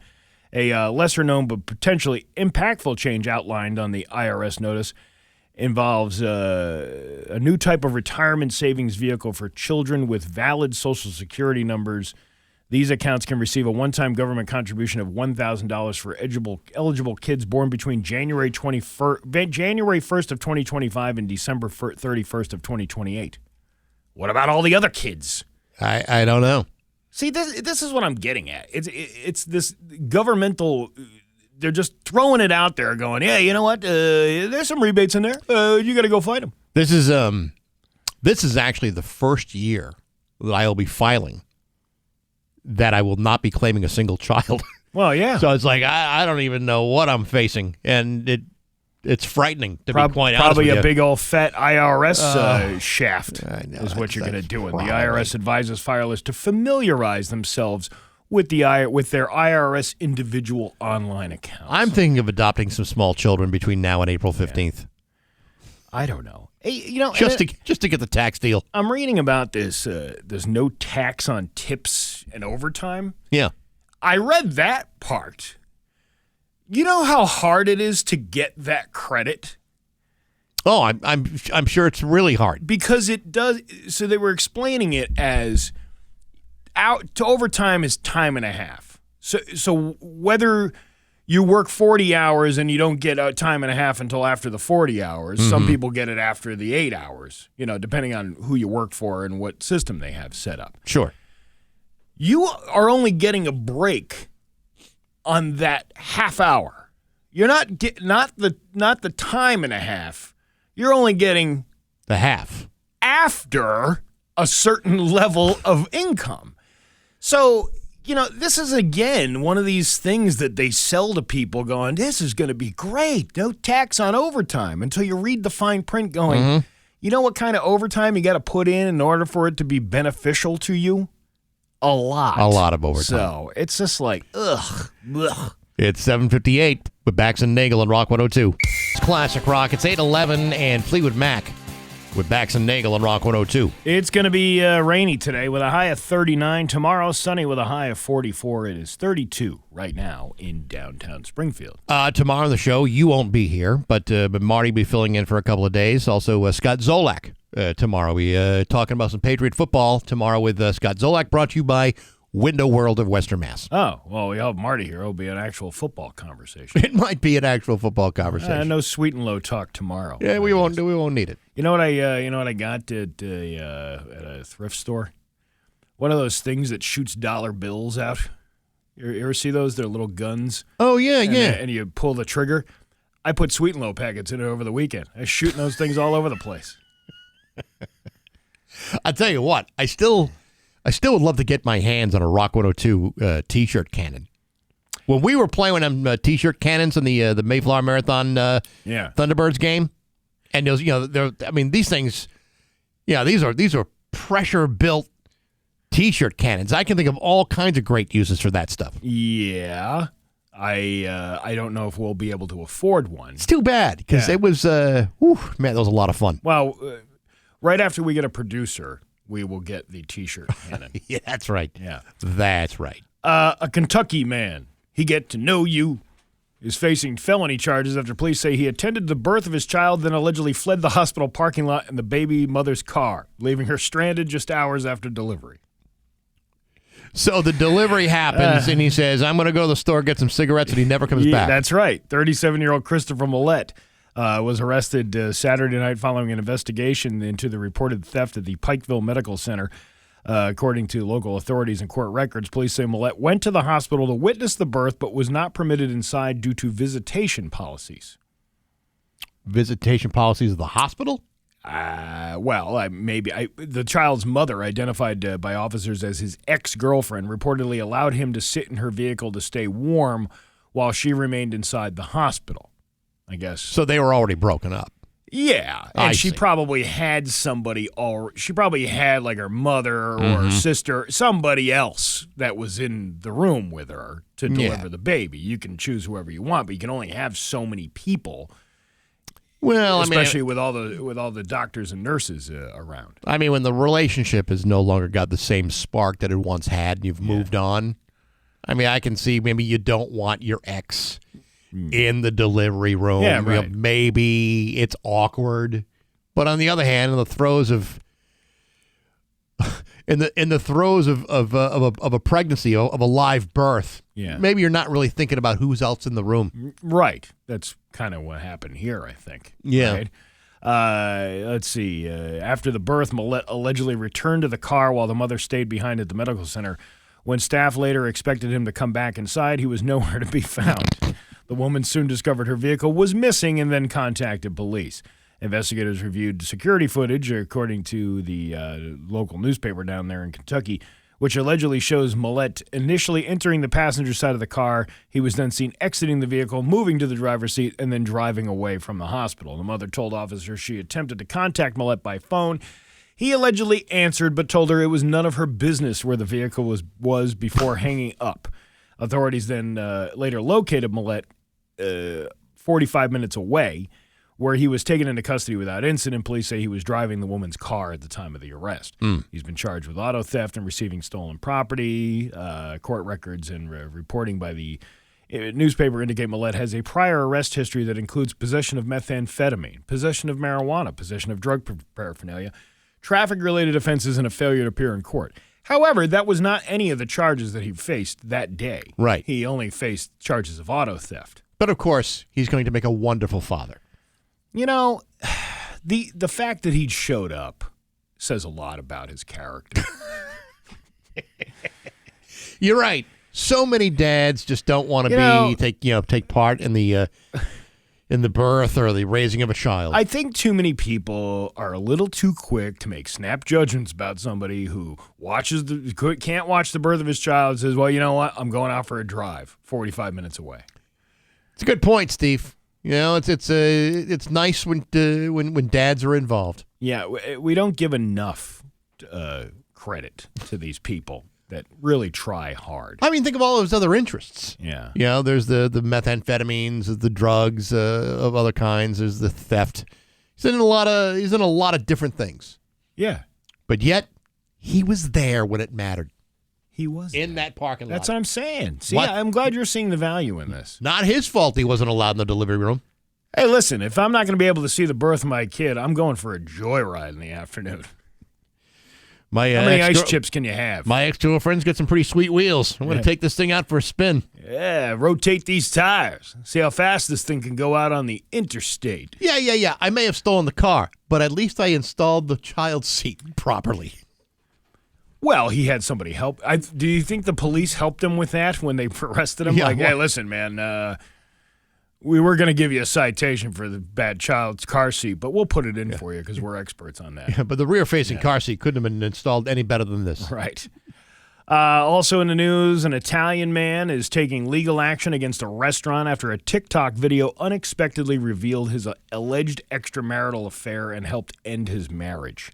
The 42-year-old from Catania has filed a lawsuit claiming his privacy was violated when the eatery posted footage of him dining with another woman as part of a social media promotion. According to local reports, the man told his wife he would be out for a routine business dinner. Instead, he spent the evening at the restaurant on a date with his secret lover. That encounter was captured on camera by staff creating marketing content for the venue. The clip was later uploaded to TikTok without the customer's knowledge or consent. The man's wife saw the viral video soon after it went live. She quickly announced she planned to leave him, ending their marriage, and reportedly kicked him out of the house. So it wasn't on her For You page. It was more for the FU page. Yeah, pretty much. Now Italian consumer rights group Kodakon says it's seeking damages on his behalf. Francisco Tanasi, a representative for the organization, argued that the restaurant acted unlawfully by filming patrons and sharing the material online. I don't know what the laws are in Italy, but do you even have a reasonable expectation when you're out in a public place to not be photographed? Because even if you're in a dining situation, you're still in a restaurant full of people, and there's probably security cameras there. There's probably any number of other things that you would be on even leading up to walking into the restaurant. I'm actually surprised there haven't been more lawsuits like this. You know, someone who may have been like inadvertently on a social media post that didn't sue because they didn't agree to be posted no matter what they were doing. In certain cases, the publication of a video can have very serious effects on a person's private life and family. He went on to warn that restaurants must obtain explicit permission before using customers in any kind of promotional material. It is inadmissible that a restaurant films its customers without clear consent and posts the video, exposing the person to unpredictable consequences. Okay, but had it not been the restaurant that did this, had it been another customer taking video and posting it, how would it have made a difference? I'm sorry, I'm not really following what your question is. In this story, it was the restaurant that took the video, promotional video. But if it had been another customer taking the video, would it have been any different? And that's kind of what I'm getting at with the reasonable expectation of privacy. I mean, you really don't have any privacy when you're out in public. Do those two people who were caught at the Coldplay concert, are they eligible to sue the production people of whoever that was that put the camera on those two? I don't think so. Yeah, that's what I'm saying. Like, what kind of? I mean, if you're out at a sporting event or you're out at any public place with your mistress and you get to be shown on TV, here where we're kind of running into a sticky situation, because let's say, for example, it's a couple at a restaurant and they're doing restaurant reviews. And for whatever reason, they're able to monetize, that video. Is that any different than the commercial purposes of a promotional video for a restaurant doing it? Yeah. And if the commercial purposes of that video are to make money, is that different than someone who is not monetized and doing the video and it gets posted and shared? I don't know. I don't know what the answer to that is because if somebody is profiting off a video that you are arbitrarily involved in without your specific say so, if it's for commercial purposes, I wonder if that would be the issue. I think you're right. I think that's the difference. The difference is like when we go do like appearances on Channel 40. Yeah. We have to sign that thing saying that, we can use your name and likeness for, you're signing your life away when you sign those things, but that's a protection for their part. Sure. So you don't go back and go, I never agreed to do this. Actually, you did. You signed this piece of paper over here. So that actually makes a lot more sense. A production thing where you would need a release from somebody to be on camera for the purposes of the promotion. Yeah, I bet you that's the distinction. But where does that fall with the creator who's making $4 on the video that is reviewing the restaurants? I mean, maybe you can sue them for a portion of that $4. Well, I think this guy is probably his marriage is ruined because he got caught. Yeah, right. So, I mean, he's already gonna lose enough money on the divorce. Yeah. Do you really want to spend money on a lawyer to sue the restaurant? Also, are your pockets that deep that you can afford to do that? Yeah. Well, I guess I guess if you're gonna cheat on your wife, you should really do it in private.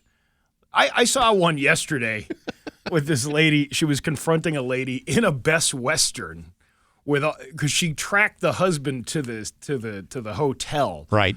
And she's like, I found out where him and his.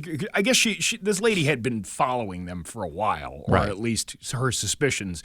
And then it finally came to fruition that they were meeting up at this Best Western because he left his stupid AirTag on, and she found out where he was. So she shows up with gifts for the girlfriend. Well, that was nice. And then there's the scuffle in the hallway. And I wrote a comment on the video going, yeah, but what is this going to do to her status as a Best Western Awards member? Like, that's the biggest tragedy. That here, really is. You know what I mean? You don't want to lose those points. Yeah, but see, there's the reasonable expectation thing. That's just somebody privately just walking up with a video camera. Do you get to sue that lady too? Good question. Yeah. Don't have an answer. Day 24 on Rock 102. It's 8:27 with Bax and Nagle on Rock 102. Liam will have the full forecast for you. You like monster trucks, don't you, Steve? Monster trucks, Sunday, Sunday, Sunday! The Monster X Tour is back and bigger than ever. The nation's most competitive monster trucks will invade the Mass Mutual Center on January 16th. That's just like around the corner. And you can tune into Pat Kelly this week for your chance to win 4-packs to see Monster X Tour, the Mass Mutual Center from Rock 102 Springfield's Classic Rock. I wonder if you see people cheating on each other on camera at a monster truck show. I'll tell you what, if you can bring a nice lady friend to a monster truck show, you want to hold on to that lady.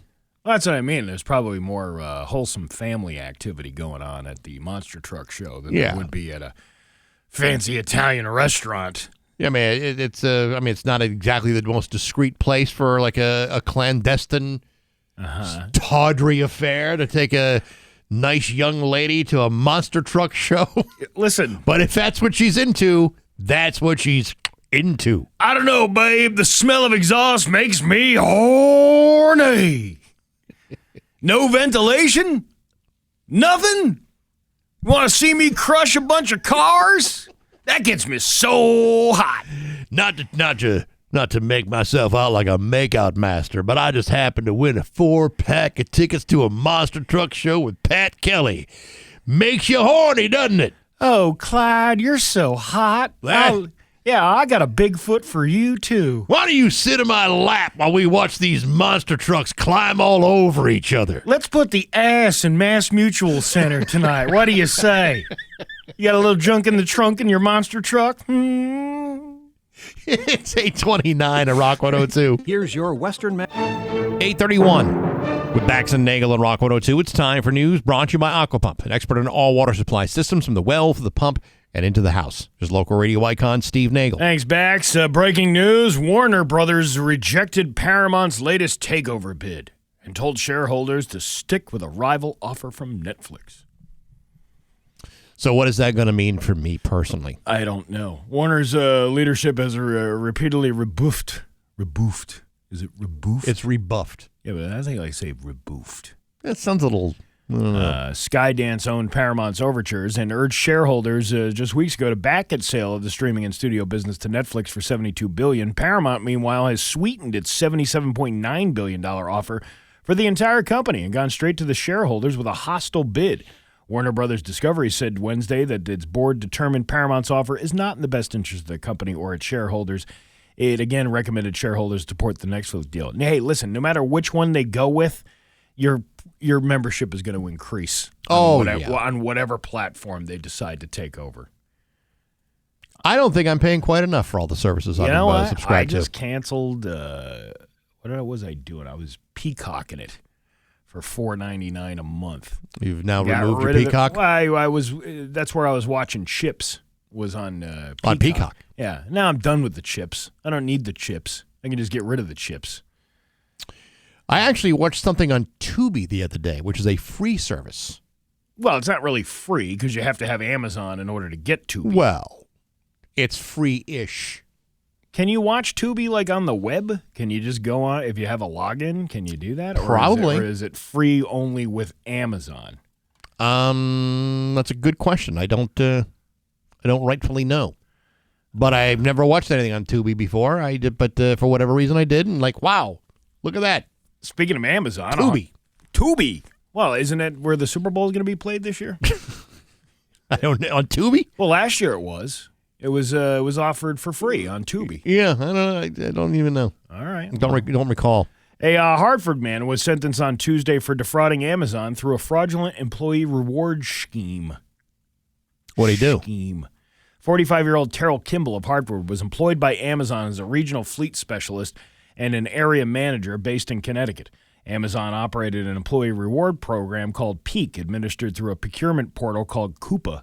The program allowed a handful of employees, including area managers, to reward other employees on their teamwork for good performance by ordering an item from Amazon for the employee at no costs. That's a pretty good deal. But from July 21 to December 2022, the former Amazon worker placed more than 200 Coupa orders fraudulently, representing that they were a reward to employee performance, but that was not the case. Instead, he had those products, which were high-end electronic goods, delivered to his mother's house for his own use. Officials said the electronic items included an Apple iPad Pro, Apple AirPods Pro, and Apple Watch devices, and Nintendo Switches. All trackable items by the very company that produces those. Yeah. They can tell you as soon as you activate that where exactly. They probably can even tell you where it is without the battery on. Because when iPhone's still findable even with the battery dead. Of course, and if and all those things still require Wi-Fi, so they can figure out your IP address too. Yeah, Tubi is free, by the way. It is free, no matter where you. All right, well there you go. Well, if you have internet access, well, who's paying for the internet? And nothing's free. No, I know. There's no such thing as a free lunch. I get that, but I mean, it's not. I'm not paying anything additional for it. Authorities arrested Kimball on August 15th back in 2024, and on June 30th of last year, he pleaded guilty to wire fraud. It was also revealed that Kimball has a criminal history that includes 14 prior convictions. He has since been released on a $250,000 bond. The judge on the case ordered Kimball to pay $167,115.69 giggity in restitution to Amazon. He's got 14 previous convictions? Yeah. Man, this guy's like a frequent flyer over there, isn't he? It doesn't say what they were. I mean, 14 previous convictions could be shoplifting or, you know what I mean? Like, it might not be a high-level conviction. The guy has a hard time, learning a lesson. He's been sentenced to 18 months in prison with 3 years of supervised release. He's required to report to prison on March 20th. And if he goes today, he'll get released in 3 days. If you order within the next 8 hours and 46 minutes, you can get this sentence reduced. Now, will he be able to renew his Amazon account after he's done with his prison term? Or is he going to be banned for life? I don't think Amazon is going to deny anybody giving them money. I don't think you get banned as an Amazon Prime member. I guess.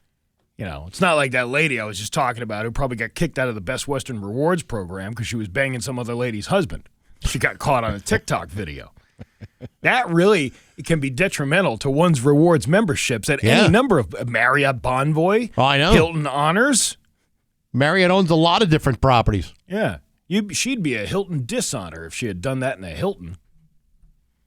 You're right about that. Yeah. In Paris, Hilton come right to your door. Oh man, all these places, these reward memberships that can be tainted by one bad mistake. You steal $167,000 from Amazon. Sorry, your Prime membership has been revoked. Did you see the other story about? I don't remember where it happened. I think maybe it had been Ohio or something like this. An Apple iPod.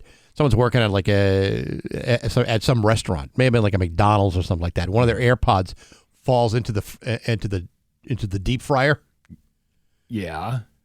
And the AirPod. Yeah. You drop one of those things in a deep fat fryer. I did see this. Yeah. This dope reaches into it to try to retrieve the AirPod. Winds up getting like third-degree oil burns. They trying to retrieve something at like a $120 set of AirPods. But they also said that was like this normal reaction, which in turn is a violation of policy because you're wearing headphones. This is why you're not supposed to be doing any of that stuff. Right. And probably that wasn't even a thought that an AirPod would fall into an air fryer. The not wearing headphones is so you can pay attention, so you can hear somebody saying, "Hey, get out of the way! I got something hot in my hand." Yeah, but this wasn't an air fryer. This is like the French fry thing. No, I'm just saying that that's usually what the headphones are for, so you don't get burned by something or any other danger in the kitchen. Right, man, or AirPod.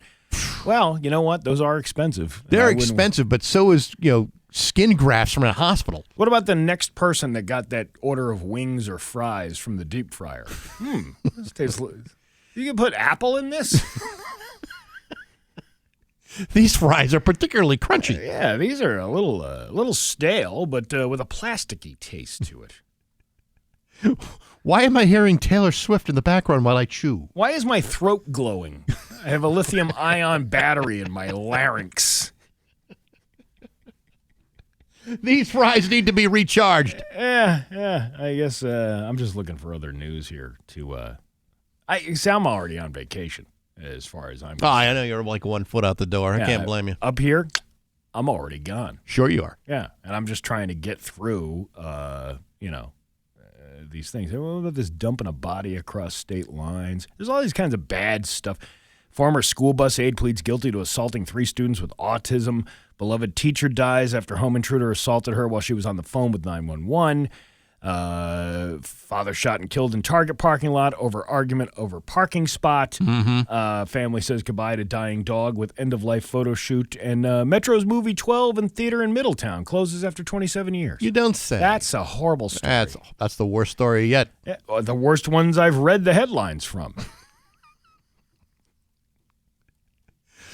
You don't need to know any details. Just listen to the headline and live with it. And go with that.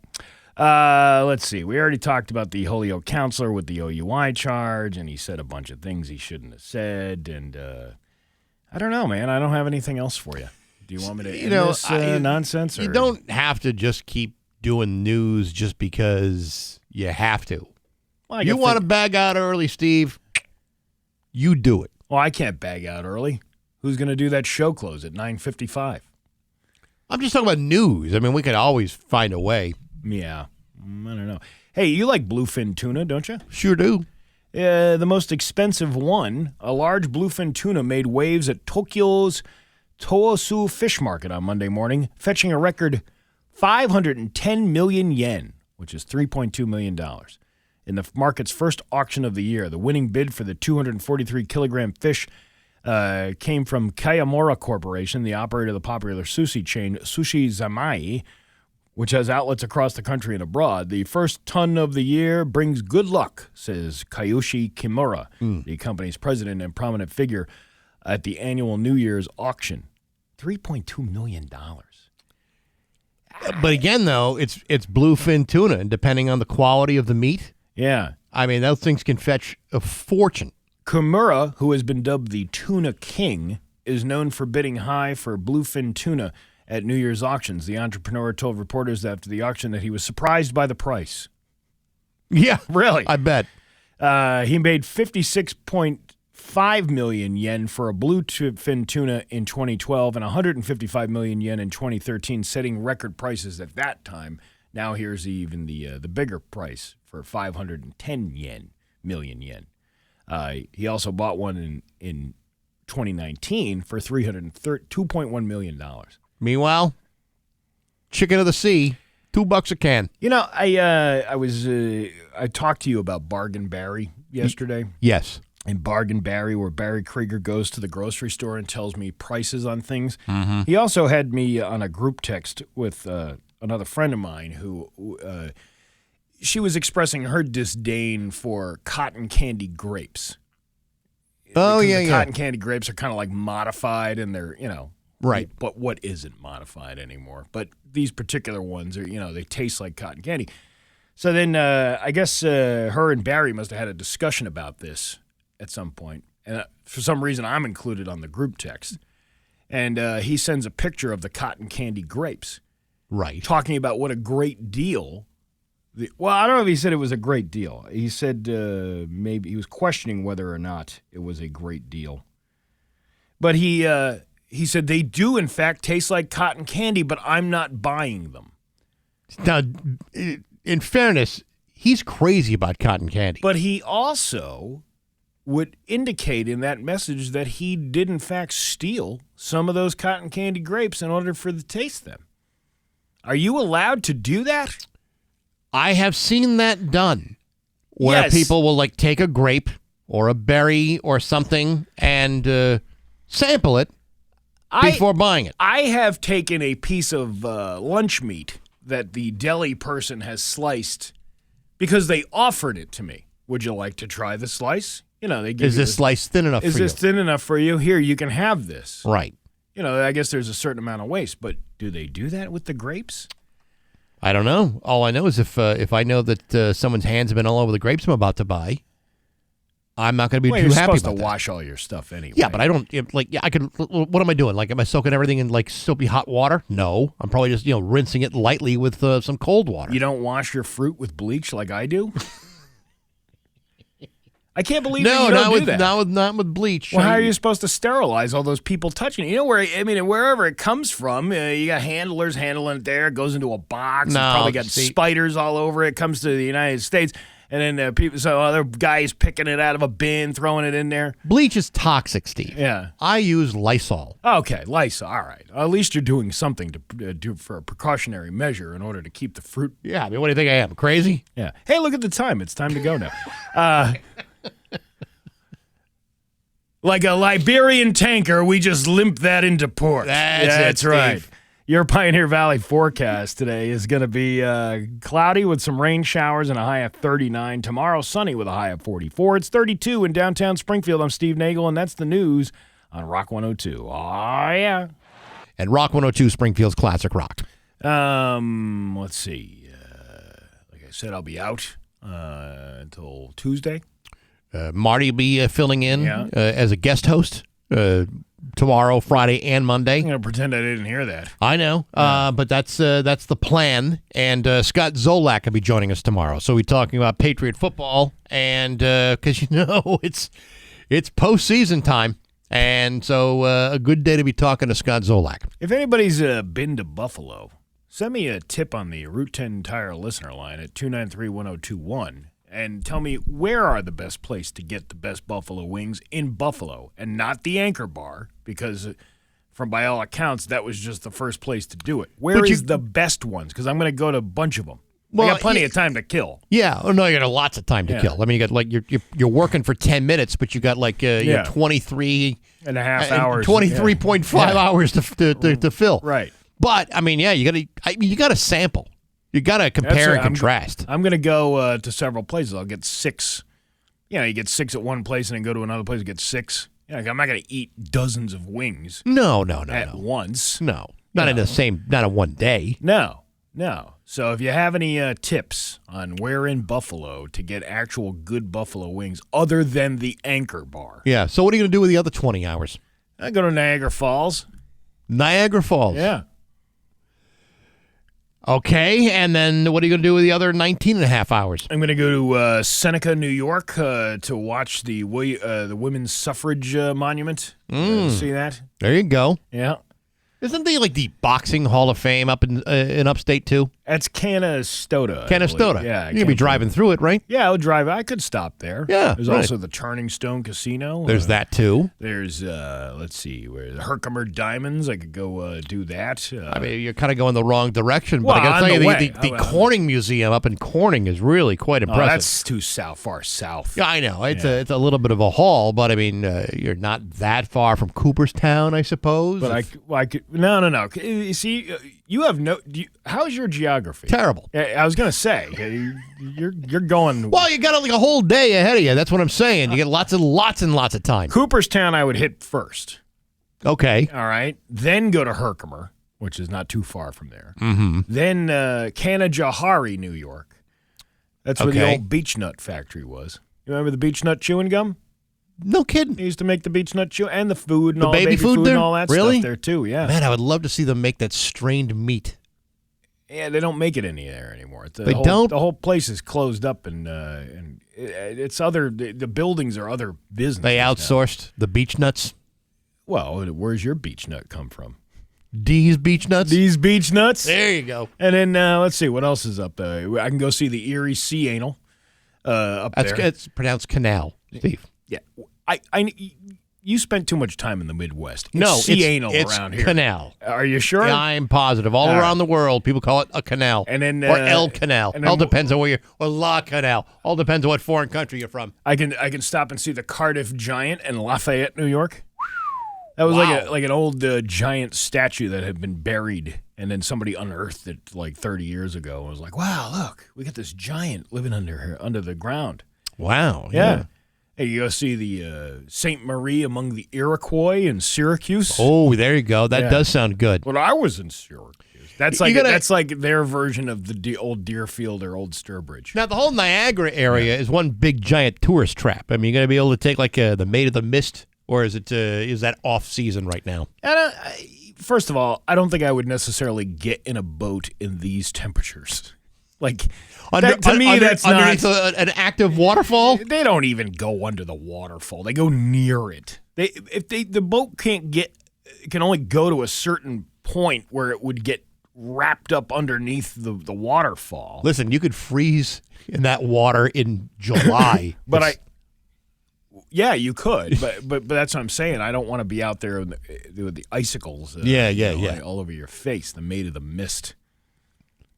Yeah, I'm not doing that. But There's lots of things to do. Yeah, what else could you do? I suppose you watch the Bills play this weekend. That's a possibility if you're really that bored. Go to the Dam Museum where you can learn about electricity. I did that at the Hoover Dam, though, and that was way more impressive. I'm sure it's a lot more impressive. Yeah, I took all the dam pictures I wanted I to. bet you did. I'm your damn tour guide. It's 8:58 with Bax and Nagle on Rock 102.